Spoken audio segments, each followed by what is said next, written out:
Assalamualaikum warahmatullahi wabarakatuh. Terima kasih kepada Bapak Agus Prihanto, ST MKom, selaku dosen pengampu mata kuliah Sistem Operasi. Dan kepada teman-teman sekalian, izinkan saya memperkenalkan diri. Nama saya Febri Triprasetyo, NIM 2005121496, Program Studi Sistem Informasi. Kali ini saya akan mencoba menjelaskan materi tentang penjadwalan proses algoritma SRF atau Scheduler Remaining False. Namun sebelum membahas SRF, alangkah baiknya kita mengenal dulu apa penjadwalan proses itu. Pengertian penjadwalan proses. Penjadwalan proses adalah merupakan suatu mekanisme yang terdapat pada sistem operasi yang berkaitan dengan urutan kerja yang dilakukan oleh sistem komputer. Dari mana urutan-urutan kerja ini?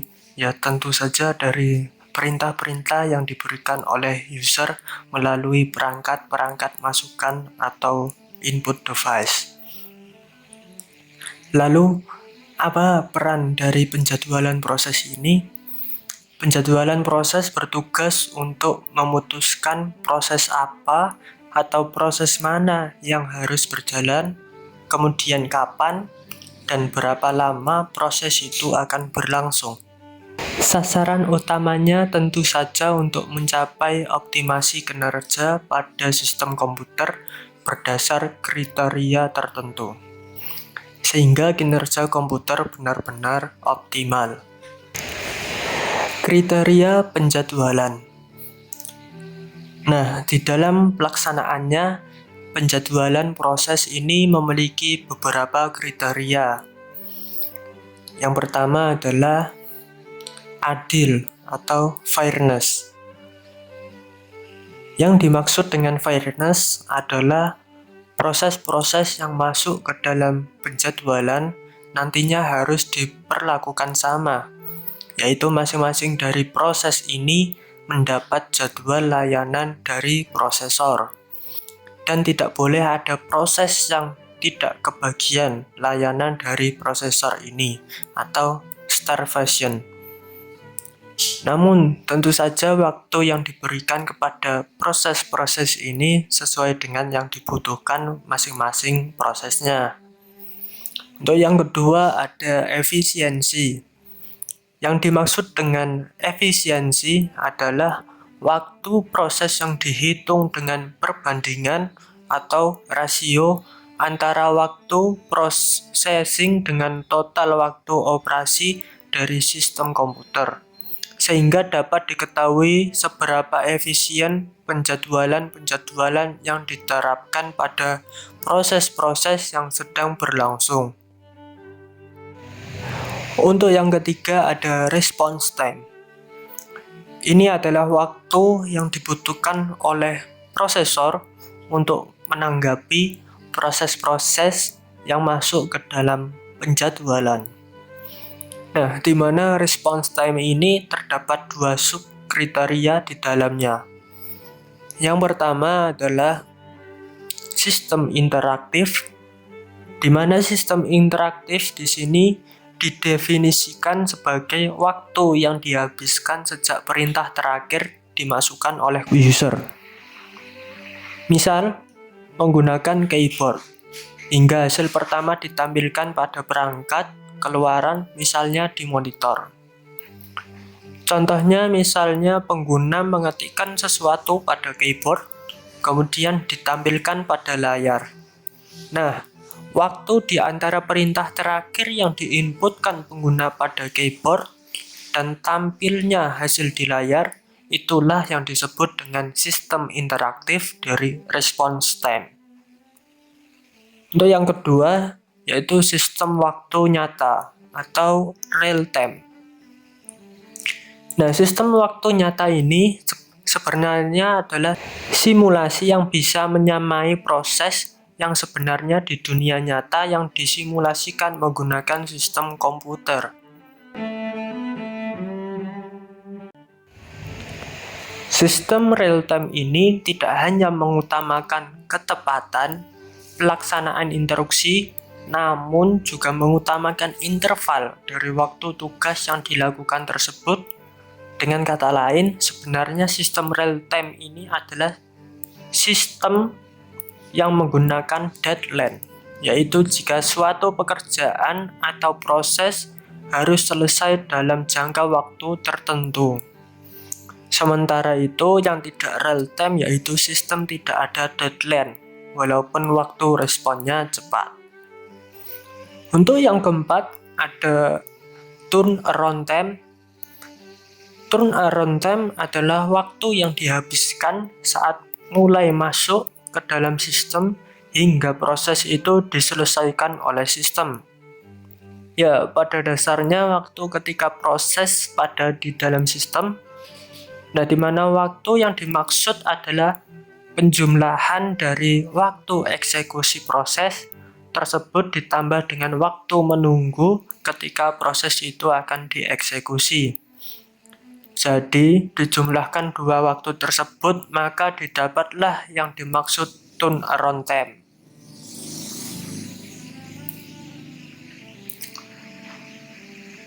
Untuk yang kelima ada throughput, yaitu jumlah kerja yang dapat diselesaikan dalam satu unit waktu. Cara untuk mengekspresikan throughput adalah dengan jumlah job pemakai yang dapat dieksekusi dalam satu unit atau interval waktu. Untuk selanjutnya, strategi penjadwalan. Strategi penjadwalan dibagi menjadi dua, yaitu strategi non-preemptif dan strategi preemptif. Yang pertama, strategi non-preemptif adalah merupakan strategi jika proses sudah diberikan waktu oleh pemroses, maka tidak dapat diambil alih oleh proses lain sampai proses itu selesai. Yang kedua, strategi preemptif, yaitu proses diberi jatah waktu oleh pemroses, maka pemroses dapat diambil alih proses lain, sehingga proses disela sebelum selesai dan harus dilanjutkan menunggu jatah waktu pemroses tiba kembali pada proses itu. Nah, ini algoritma penjadwalan. Berikut ini jenis-jenis algoritma berdasarkan penjadwalan. Untuk yang pertama, non-preemptive, yaitu ada FIFO atau first in first out, atau FCFS, atau first come first serve.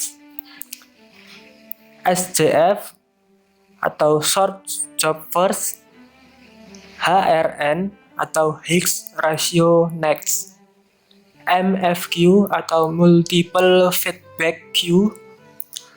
Dan untuk yang preemptif, yaitu adalah RR atau round robin, GS atau guaranteed scheduling, PS atau priority scheduling, dan yang ini yang kita akan bahas yaitu SRF atau short remaining force.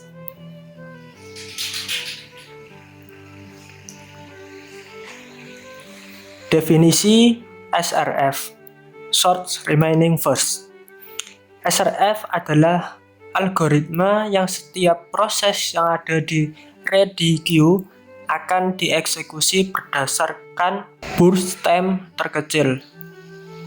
Hal ini mengakibatkan waiting time yang pendek untuk setiap proses, dan karena hal tersebut, waiting time rata-ratanya juga menjadi pendek. Sehingga dapat dikatakan ini adalah algoritma yang optimal. Penjadwalan SRF merupakan perbaikan dari SJF, di mana SJF merupakan penjadwalan non-preemptif, sedangkan SRF adalah preemptif, yang dapat digunakan untuk sistem time sharing. Pada SRF, proses dengan sisa waktu jalan diestimasi terendah dijalankan, termasuk proses-proses yang baru tiba. Untuk perbedaan SRF dengan SJF, pada SJF, begitu proses dieksekusi, proses dijalankan sampai selesai. Namun pada SRF, proses yang sedang berjalan atau running dapat diambil alih oleh proses baru dengan sisa waktu jalan yang diestimasi lebih rendah. Untuk SRF mempunyai overhead yang lebih besar dibanding SJF. SRF memerlukan penyimpanan waktu layanan yang telah dihabiskan proses dan kadang-kadang harus menangani peralihan. Secara teoritis, SRF memberi waktu tunggu minimum, tapi karena adanya overhead peralihan, maka pada situasi tertentu SJF bisa memberi kinerja yang lebih baik dibanding SRF. Ya, untuk lebih jelasnya berikut ini sudah disajikan contohnya, di mana diketahui pada tabel terdapat 4 proses, yaitu A1, A2, A3, dan A4, di mana masing-masing arrival time-nya yaitu 4, 3, 4, dan 0. Kemudian masing-masing burst time-nya yaitu 2, 2, 4, dan 6. Ya, seperti yang dijabarkan di awal bahwa SRF akan memperhatikan sisa burst time pada proses masing-masing. Namun, algoritma ini hanya berlaku apabila terdapat 2 proses atau lebih yang datang secara bersamaan dan ingin memperebutkan sumber daya yang ada. Pada soal kali ini, terdapat perbedaan waktu arrival time dari setiap prosesnya, sehingga untuk menentukan mana yang lebih dahulu dieksekusi, kita juga lihat arrival time dari masing-masing proses. Dari keempat proses tersebut, yang datang lebih awal adalah A4, yaitu di waktu 0, sehingga pada saat yang bersamaan, proses lain belum ada yang diminta dieksekusi. Baik, kita lanjutkan di waktu 0, A4 dieksekusi. Selagi A4 dieksekusi, A2 tiba di waktu 3. Karena sifatnya yang preemptif, maka A4 harus dibandingkan dengan A2. Manakah yang memiliki burst time yang lebih sedikit? Untuk itu, kita perhatikan A4 telah menjalankan proses eksekusinya selama 3 satuan waktu. Dari burst time yang 6, sekarang tersisa 3 burst time-nya. Sedangkan untuk A2, dia hanya memiliki 2 burst time, sehingga apabila kita bandingkan kedua proses tersebut, maka A4 harus rela digantikan oleh A2.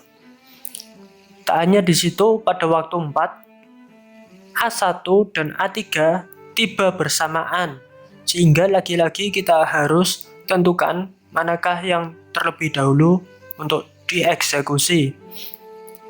Kita akan bandingkan antara A1, A2, A3, dan A4. Manakah yang memiliki burst time paling kecil? Yang pertama adalah A1, yang mana memiliki burst time 2. A2 tersisa 1, A3 masih ada 4, dan A4 ada 3. Jadi, A2 akan melanjutkan proses eksekusi, kemudian dilanjutkan dengan A1, diteruskan A4, dan yang terakhir adalah A3. Jadi untuk keseluruhan, proses eksekusi 4 proses dengan metode SRF membutuhkan 14 satuan waktu. Ya, berikutnya setelah kita memiliki Gantt chart, kita akan melanjutkan dengan menghitung average waiting time atau AWT dan juga turnaround time atau TAT. Ya, waiting time yang kita butuhkan adalah waktu proses dan juga waktu kedatangannya. Sama seperti perhitungan sebelumnya, kita akan mendapatkan nilai A1 yaitu waktu prosesnya 5 dikurangi waktu kedatangannya 4 sehingga nilainya adalah 1. Untuk A2 waktu prosesnya 3 dikurangi waktu kedatangannya 3 sehingga nilainya adalah 0. Dan A3 waktu prosesnya 10 dikurangi waktu kedatangannya 4 sehingga nilainya adalah 6. Untuk A4 kita akan melakukan 2 perhitungan yang mana perhitungan tersebut terjadi pada saat sebelum disela dan sesudah disela atau dijeda oleh proses lainnya. Nah, untuk itu angkanya adalah 0 untuk arrival time pertama, kemudian waktu prosesnya juga 0. Kemudian A4 berproses lagi di waktu 7. Waktu berhenti sebelumnya adalah 3, sehingga 7 dikurangi 3. Nilai keseluruhan dari A4 adalah 4. Dan total untuk keempat proses tersebut adalah 11 waktu tunggu. Dan rata-ratanya adalah 11 dibagi 4, sehingga nilainya adalah 2,75. Nah, berikutnya kita akan menghitung turnaround time atau TAT, di mana lagi-lagi rumusnya adalah waktu selesai dikurangi waktu kedatangan. Untuk A1 yaitu waktu selesainya 7 dikurangi waktu kedatangannya 4 sehingga nilainya adalah 3. Dan untuk A2 waktu selesainya 5 dikurangi waktu kedatangannya 3 sehingga nilainya adalah 2. Dan untuk A3 waktu selesainya 14 dikurangi waktu kedatangannya 4 sehingga nilainya adalah 10.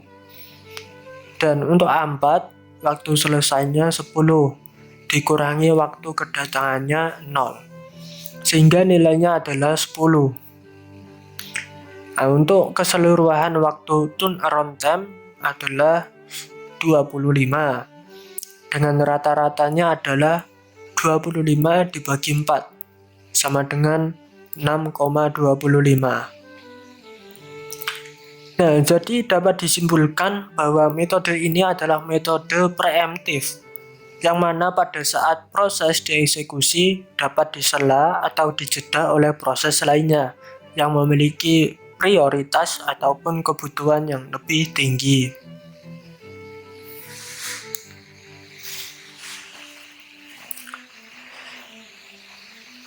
Nah, untuk selanjutnya implementasi dalam kehidupan sehari-hari yang menggunakan sistem algoritma SRF atau Scheduler Remaining First, yaitu ada warung makan.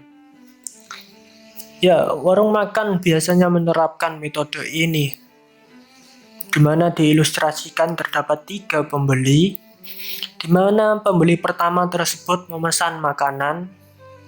Otomatis pemilik warung membuatkan makanan kepada pembeli pertama tersebut, sedangkan pembeli kedua membeli makanan dan minuman. Otomatis juga pembeli kedua tersebut harus mengantri terlebih dahulu.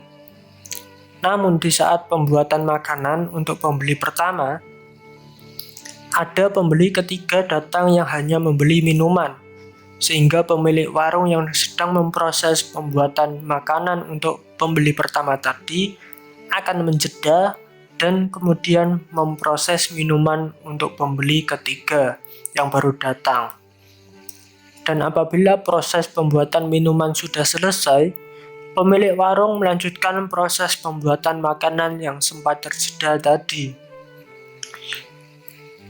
Nah, itu penjelasan dari saya. Terima kasih sudah menonton video ini. Semoga penjelasan dan materi ini dapat menambah wawasan kalian. Apabila ada perkataan atau penjelasan yang kurang tepat, saya mohon maaf dan dimaklumi. Sekian, wassalamualaikum warahmatullahi wabarakatuh.